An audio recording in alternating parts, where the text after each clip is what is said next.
rule change. I just wonder if it's a first toe in the water of them considering switching to 8th mile. Well, because that's really the only way to fix it. And it's in the comments. Outside of paying these guys a shit ton more, which I just don't think can happen, especially when you have a class that's unsponsored. That's probably what they're looking at. It's probably the only way because everything else has gone 8th mile, and they're the lone outlier that's still running quarter mile. Name me there may be a couple series out there or some kind of races that run quarter mile. But yeah, I mean, maybe there's 0 others. And we talked about that Monday. Yeah, we did. And that's what, the only way to fix quarter mile NHRA Pro Modified is to pay a bigger purse. Yeah. That's the only way to fix it. I think the money is I think that's the thing. If I had to identify one thing,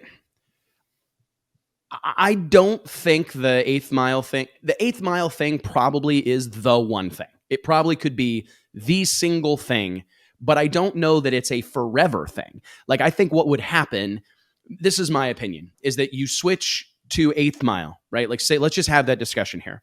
You switch to 8th mile.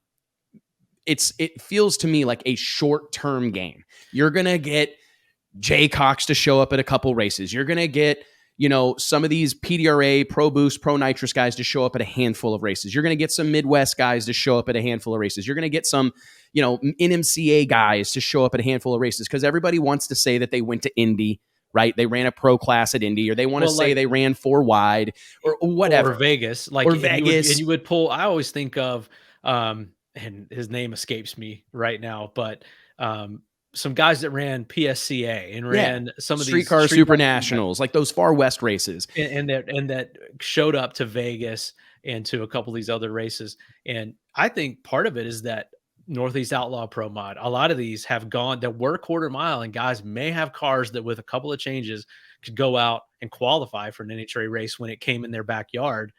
Now that's not there. Everything else has gone 8th mile.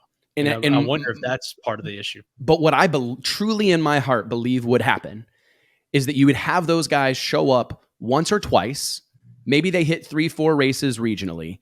But as soon as they go get their teeth kicked in by the Lyle Barnett, like by pro-level race teams, right? Elite Motorsports, Modern Racing. But that's always kind of B1 racing. I agree. But the thrill of showing up and losing wears off quickly, right? And there's a level of competition that exists at NHRA that I truly believe is unique. I mean, it's a unique level of competition. I mean, you're racing against millionaires that are spending $1 million a year on their race team. And this is no knock against anybody, but we're absolutely batshit crazy if we want to compare anything else to NHRA championship drag racing. I mean, it's just a different level of competition. And my point is, you make this move to 8th mile and you may solve the problem for the year that you do that, or you may solve it for a year or two, but I don't think that's enough to make it sustainable forever, or just inject another 15 years of runway. I don't think that's the answer. I think that you could accomplish more by paying money that would draw not all those guys, maybe less of them, but more of them that would be committed to the future of the class. For being there for a long time. Because right at this point, like we talked about J&A, they're gone, and then the car counts down. So it's like, what's the sell? The sell, in my opinion, is that from what I heard, and I'm probably going to get in trouble for this, but from what I understand, NHRA had more money than they knew what to do with last year. That's the story that I'm being told, that they did better than they anticipated, right? Because they had better ticket sales than they anticipated, sponsorships stick around, whatever. If you pick up a copy of National Dragster right now, that thing is like an inch thick and it's printed on freaking cardstock, basically. You know what I mean? And they did that in my opinion, because they had money to spend. That's what I heard, that they had money to spend because they're a nonprofit. You can't tell me $100 million a year company can't find a way to pay a real purse and to pay real money for one of the classes that I would argue is one of their growth segments, right? If you're looking at the sport and you're going, okay, if you're NHRA and you're sitting back and you're going, okay, we've got all these piles right? Let's just say that. We've got piles of sand. We're kids at a sandbox, right?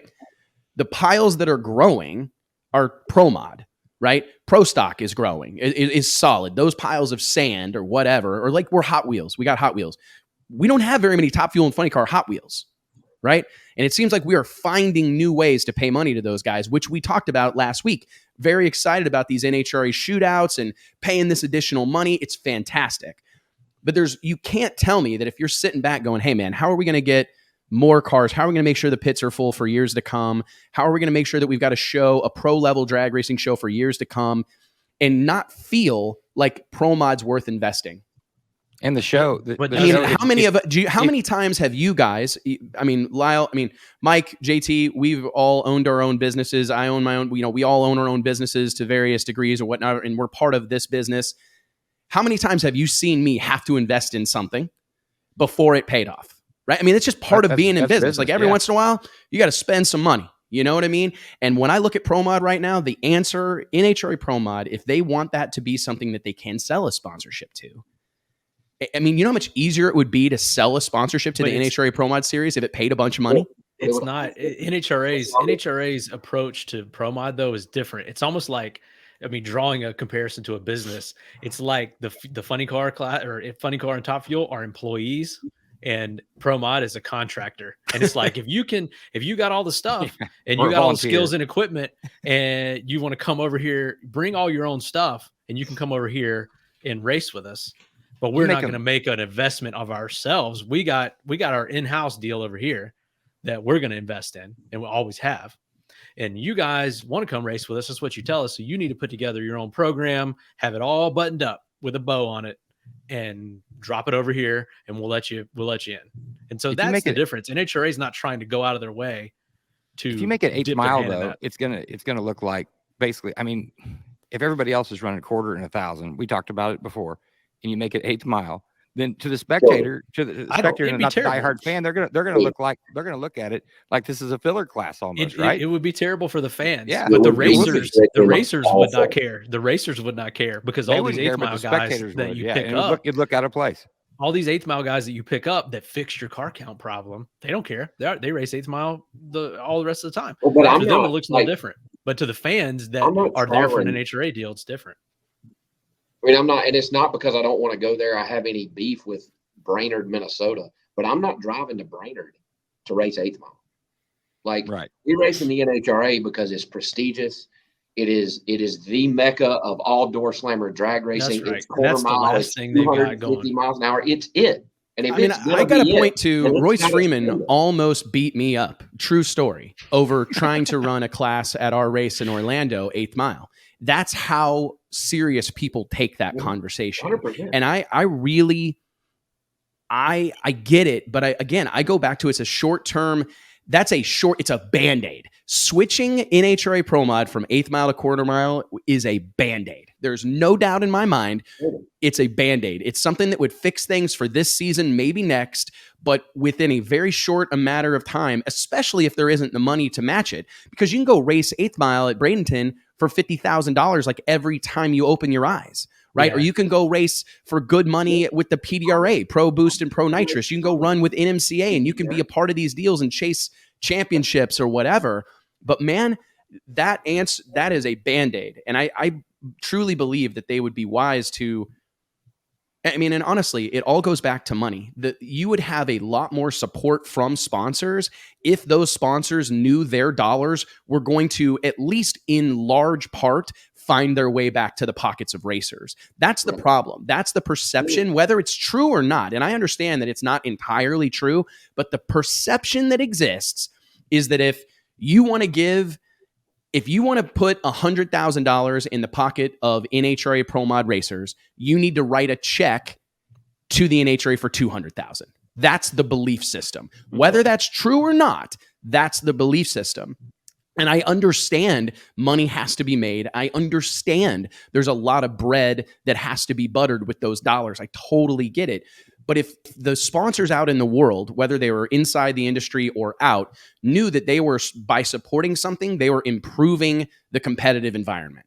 That's what they want to see. They want to write a check and see things change for the better, right? So like, I think part of the problem is and I don't mean to put words in Jim Whiteley's mouth or, J&A Services mouth, but I think that you write checks year after year after year for hundreds of thousands of dollars, right? And you see entry fees go up. You see the treatment remains static. We're still in the gravel. We're still maybe go down. We feel like we don't have a voice. We're not heard. Rules are made that defy our wishes as a community, right? So all the messaging that's being sent from NHRA to the racer base, the pro mod racer base, is you guys don't listen to us. You don't treat us any better. We continue to try to bring money to the table. None of it makes its way back to the racers, right? I mean, I think all of the sponsors and everybody involved wants NHRA to make money. We do. We want them to be successful.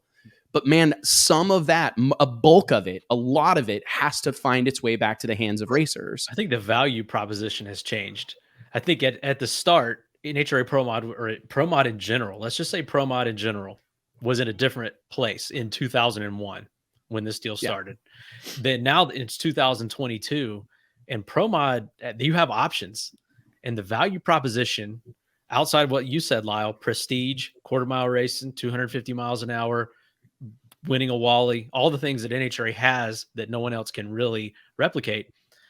Outside of those, the value proposition has changed, and the value has swung to these other series. And that's at points in history, the NHRA Pro Mod Series was one of very few, if not the only professional place to race, especially after IHRA went away. I mean, there have been times where this was like, if you were going to race in Pro Mod, it was the default. And that was probably when they had the highest car counts. So as Pro Mod racing has gotten stronger, the value proposition has changed. And I think that is what looks different. NHRA is kind of doing the same thing, same treatment, same payout, same everything, like you said, but there are so many other options for these guys at this point. I'm fairly certain, Mike, and I'm fairly certain that NHRA Pro Mod paid $10,000 to win in 2001.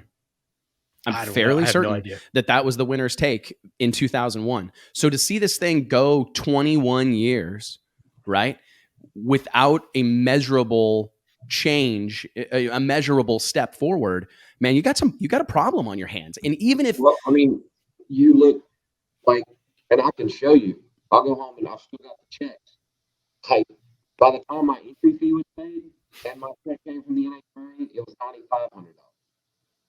Right? Like, I mean, I paid $1,000 up front to get in, right? And then there's this floating price depending on car count, and it ends up being around $500. And by the time they take that floating entry fee out, then my check was $9,500 to win an NHRA national event. That's crazy. 95. Well, and I mean, and it was, you were breaking up there a little bit, but this is one of the things that the NHRA introduced for Pro Mod in 2020 was a float, like a sliding scale on entry fee. So the entry fee was dependent on how many cars were entered, because the NHRA had like a revenue target, which, anybody in business probably should have, right? You've got a revenue target, like, hey, we need this to generate however much money. So let's say it's, let's do the math, right? I think it was around, they want to bring in $1,000 a car, roughly, I think is what the target was. So they want to get, let's say, $30,000 a race. Well, if there's only 15 cars or 16 cars, guess what? Your entry fee doubles. Instead of being $1,000 or $800, it's $1,600 or it's $1,800. And the NHRA, I think they thought there was enough support from cars and competitors that it wouldn't really matter, because it would stay the same because we've got this wealthy inventory of cars or whatnot. COVID happens, right? And it's not as easy. You got the people that don't want to come in or can't come into the country and whatnot, people that are staying home. This is a tough proposition. And it's, for me, if I'm Lyle Barnett, I'm Justin Bond, I'm Stevie Jackson, I'm not feeling appreciated. Like, wait, what? You're going to wait and see how many of us come? To determine how much you're going to charge us about this deal. I mean, and look for a story soon. We've got a story in the works that's going to address a lot of these, get a lot of opinions, some interviews. It's going to be online and in an upcoming issue of the magazine. I don't know, Wes. I'm sweating right now a little bit because I get heated about this deal because I feel like it's important that this is addressed and that we feel like it's moving in the right direction. That's why we had and I'm concerned it's not, man. Right. So I mean, I'm concerned we're it's going to not. keep talking about this until we feel like it does. But